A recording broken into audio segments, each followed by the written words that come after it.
Hi guys, good morning. So guys, kung na may plano sa inyong mga partner no, asawa o kunuyab, barkada, pwede ra mo diri maglagaw sa kulon.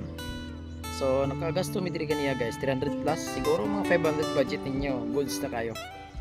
May time pa mo makapag-istorya-istorya no, banding-banding. Siyempre mas nindot diri kung imong kauban imong special someone no, uyab o kun asawa.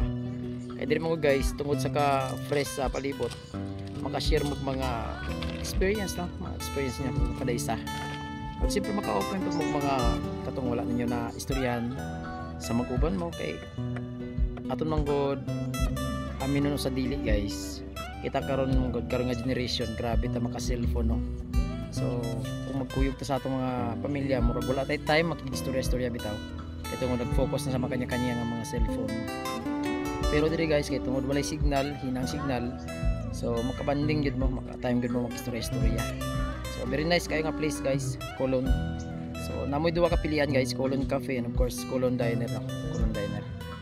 So guys, welcome kayo mo diri para magbisita ka, experience very affordable lang kayo nga mga nga mga baligya no, para sa tanan. Makaya ra. Good for poor lang para sa nato. So that's all guys.